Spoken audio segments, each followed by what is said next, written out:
section here on Lagos Television, and on this side we are discussing alternative electricity needs for Lagosians. Now, electricity remains one of the most pressing issues that affects every household, businesses, communities. With power outages, the grid collapsing, Ajibola has given the grid a biku. High cost of backup power. These challenges, amongst others, are forcing individuals and even businesses to explore different options, seeking alternative sources of power. In this discussion, we will examine the opportunities and challenges surrounding alternative electricity, its role in bridging the energy gap, and what must be done by both the government and even the private sector. Joining us on the conversation this morning is a renewable energy expert who will be doing justice to this topic, Bode Adefolu. You're welcome, sir.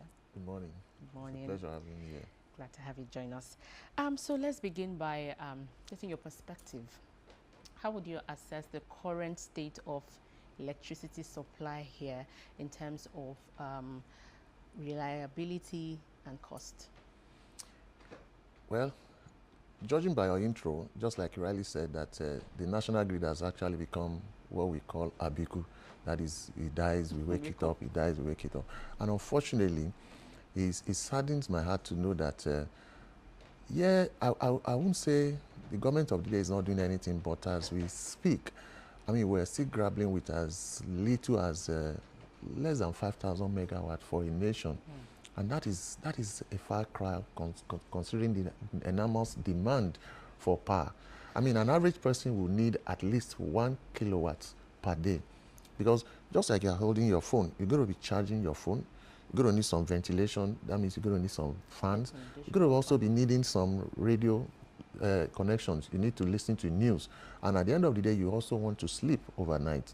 And at least a 1 kilowatt energy is enough for an average Nigerian. And considering that, look at our population.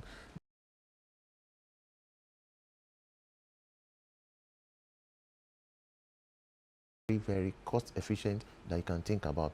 Going further from that, you also have a lot of other sources. For instance, waste can actually give us energy, and that is in terms of biomass, and we can actually get gas from them. For instance, look at many of our agricultural waste that we produce. Go to Lagos K2 now, you see a lot of massive thrown off of agricultural waste, oranges, peel off of potatoes and whatever. These are something that can be used to generate waste. Even in that area alone, if the government decides to say, okay, we're not even going to do it ourselves, let's get a private partnership agreement and bring some people to come and actually establish a biomass plant in that environment. It's going to sell and it's going to generate power for those in that environment. And the same thing applies to places where you can get enough land to actually spread out what you call solar plants. Where we have solar plant, you can have solar farm. And then you obviously will have to store them in batteries. We're beginning to have batteries these days that are just big like containers that can take as much as about 500 kVA. That can even take much more than that, and that are very compatible. These batteries, are they affordable? Well, you see, here's the thing. In terms of individual or corporate organizations, they are quite affordable. But for the massive one, I mean, we're talking about 1 megawatt. I'm happy that Lagos State is also thinking in that line right now. That we need to open up different local governments to say, can we just do 1 megawatt for this locality? Can we just do 1 megawatt for this locality? People need to team up. What we call crowdfunding will actually make that to be very viable. And it's going to be also affordable on the long run. Because you see, when you are looking at why should I pay so much money today, think about how much you are going to be wasting. In Lagos, for instance, we have well over 4 million plus generators that are running fossil fuel, diesel generators, and they are not helping our environment.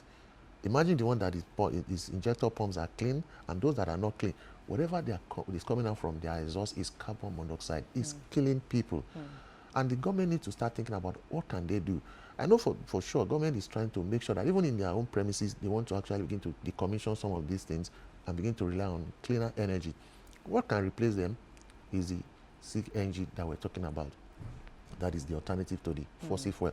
That is also becoming affordable. Right now, you can see massive response to CNG with all our vehicles.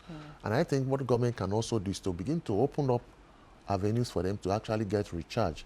That way, people will not see it as a burden.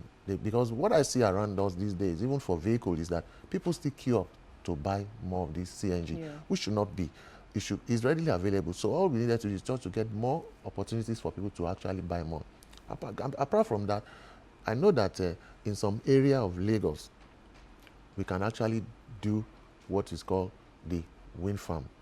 I mean, for instance, right now, I know that in Lekki area, I know that there's an initiative going on right now that is going to take in like about 30 megawatts of wind farm in Lagos. And that is something that we're talking about. You see, communities can also begin to combine efforts and say, okay, for instance, we have a lot of estates in Lagos. Even if it's, let's deploy turbines for our community, and then let's come up the grid. Because like I said earlier on, how can a whole 220 million Nigerians be grappling with as little as 5,000? Okay, let's even prop it up. Let's say 7,500 megawatts. That is small microcosm in a big ocean. How do you expect us to? Why won't the grid collapse? You are overstretching it everywhere. And there are different disco that is also running around looking for how to get power from that grid. All right, you are an expert in this field. Let's look at some of the challenges that is hindering the growth of alternative energy sources. Like I did mention, initial capital outlay is one of the challenges. Finance is always a problem. It's always a problem. But see, there's always a way around it, like I did said. I mean, for instance, international bodies are also willing to also invest, because gain on renewable energy is not what you see in 5 years, in 6 years. It's a long-term investment, and you're going to get it. So when we have crowdfunding coming from abroad, they can actually fund some of the large-scale investment in renewable energy. And that is the major thing I see. Of course, when we monitor our terrain and we study our environment, we know which one is actually deployable in certain area. For instance, the Badagry area, those women doing fish farming can actually dry their fish with solar dryer. They don't need to be burning coals, burning woods, and then they are, of course, congesting their nursery and they are killing their eyesight as well. So we need to know what is applicable in different areas of Lagos and begin to deploy them. And that is the only way we can actually make better gain for many of these things. There are a variety of them, like I said. I mean, going further, solar is the best and the cheapest. I mean, one of my professor, Professor Titila Okuku, he said something some years. I mean, there was a year he was at an event here, and he said something that we need to tap the untap. Sun is the source of solar. It's not yet being tapped. So we need to tap into it more.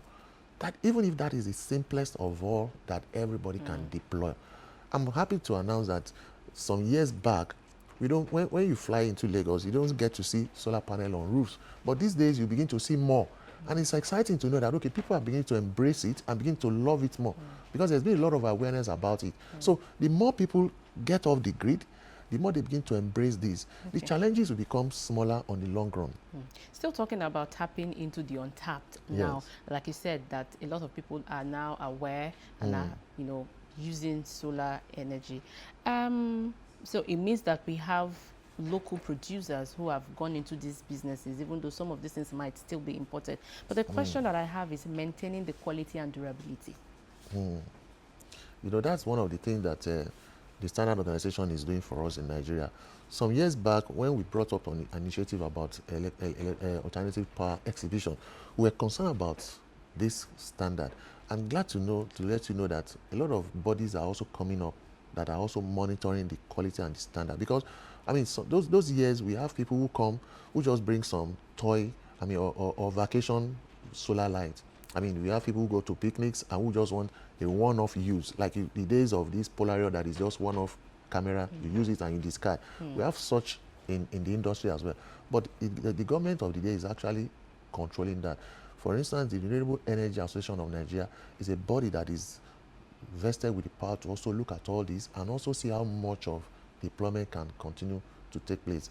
And so it is with so many bodies that we have. Like I said, Standard Organization is doing something on that as well. And they are helping us to get standard, because you can't put so much money in an inferior product, because it's an investment that should last you for quite a while. Apart from batteries that may last you for some years, which you need to replace, inverter, solar panel has a, I mean, for instance, solar panel has a duration, I mean, lifetime of about 24 to 25 years. Between that period, your efficiency begins to actually go down gradually. So which means that, and Lagos is very blessed. We have about 5.1 kilowatts per hour of irradiation every day. That means sun will always shine in charging. So that's one thing that has been made into solar panel these days. I also want us to talk about maintenance of these alternative energy sources now, especially for the inverters. The incident that happened last week, I saw the says from the inverter room and all that. So what are some of the things that people must know, people who are already using these alternative energy sources? What are the things that they must know? What are the things that they must look out for in terms of ensuring their safety, sustainability, and maintaining these gadgets? Thank you for bringing up that incident that happened last week, and quite a lot of lives were lost, and it saddens my heart. My heart goes out to the family of those people. You see, yes, it's unfortunate that I still haven't gotten the detail of the incident, but from the report that the whole incident actually happened from the basement, and it happened from the inverter room. Now, talking about inverter room, anybody deploying inverter, massive inverter system, knows that there's going to be enough ventilation.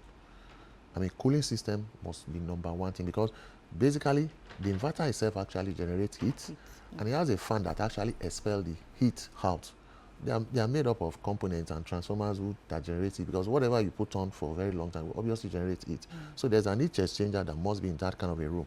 And also the battery also will generate through heat. Once they are being charged, they are obviously, as they are discharging, they are going to be generating heat. Whichever battery style, system you are using, either you are using the sealed one, or you are using the wet cell batteries, or depending on whichever battery you're actually using, they will definitely generate heat. So what is norm is that there must be enough ventilation, or cooling system rather. And if cooling system is not enough, then you are going to be having problem, because once, and that's why it's important to actually approach the experts on some of these things, because there's certain parameters you check. When you get into your inverter room, there are certain thermometers that you must check to be sure that your environment is actually being monitored. Even before you go in there, there are remote temperature monitor that right on your phone, you can actually monitor a station and say, oh, this is happening. So there are some things that the maintenance operative of such premises supposed to have done, which they didn't do, if actually that is correct. Unless, because you hardly see inverter blowing up. You hardly see a system like that blowing up. There's a story sometimes back that they say, oh, solar on the roof is very dangerous, it blew up, it's catching fire, whatever. That is not correct. Unless there is no adherence to standard. Because there's a DC cable. The DC cable cannot actually catch its fire unless people use substandard cable that are not actually the correct cable. And maybe they have not actually calculated their normal current that is coming from the panel with the cross-sectional area of the cable that the power is supposed to be passing through. If they didn't do that, obviously you are going to have, it's just like the same thing we have in our homes. You're going to have things like that would obviously happen. When you're having more current passing through a small amount of cable, which doesn't have enough cross-sectional area, you're going to have fire, because it's going to overheat. So these are things that needed to be monitored and needed to be checked when installation is going on. And that's why we always ask, let's talk to the expert. It's not that, oh, my brother knows how to do this, my friend knows how to do this, they've done a 1-day training, they've done a 2-day training. You probably need to have an electrical expert, and you need to have a renewable energy expert, because it's not just about, oh, let me just learn about solar. I can actually connect cable on the roof, and I can bring the cable down, I can get a battery. Tell you what, I see a lot even on YouTube, and I'm wondering that YouTube can teach you how to do this. Obviously, maybe you should just become an expert as quickly as possible. All right, looking ahead now, what practical steps are needed to make alternative electricity a sustainable part of Lagos' power future? Well, that is one thing that I'm happy that Lagos is actually thinking about. For instance, I don't know whether you are aware that Lagos is thinking about how can we actually have a floating solar system on some of our lagoons and some water. Because it's a massive space. It's done in other climes. Even so, I can't remember the country in particular, but they had solar panels on water. Correct. So Lagos is also thinking about those viability, because it's possible. Because if we are not thinking about how to actually scale up our power system in Lagos, well, looking at Lagos becoming a mega city, and we're working towards that, but it takes a lot of effort. There were some initiatives in time past with the Ministry of Energy and other things to talk about how we can actually start scaling up electricity poles, the street lights, to make sure they are already solar powered. And it's possible. I know there's been some time past that there's been a discouragement because some have not worked well, and that's because they were not actually directed to the expertise of the original expert that can actually work on them. So these are some of the things that Lagos need to start doing to begin to say, okay, how do we scale up power to meet up the future demand? Because it's very important. Like I did mention, there are different locations that can actually give us power. I just mentioned what you can see in the coastal area. You can begin to think of how to deploy wind farm. In some area where you can get enough land, we can do the solar farm. And like I said, even on water, we can even have floating solar system. For those areas like the riverine area, we can decide to give them solar chargers to actually to fry their fish. And just what we are looking out for is that we don't need to depend on this never available power. Lagos should begin to, and I'm happy and I'm excited because Lagos is working so hard on this. I'm aware about the electricity board request. I think something is actually going on right now, that they're actually going to continue to decentralize power in Lagos. And it's only when that happens that we can begin to say, is Uhuru with us in Lagos? But for now, once there's a grid collapse, a lot of business shut down.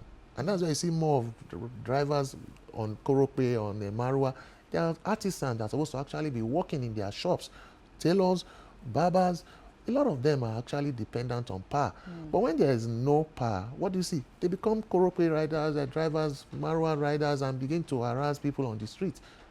So Lagos needs to start thinking of what to do. All right, we must thank you very much, Bode Adefolu, for your time on the conversation, sharing insights on alternative electricity needs for Lagosians. And you know, this is not just a luxury anymore. It has become a necessity. Thank you so much. It's a pleasure. The program continues shortly. Stay with us.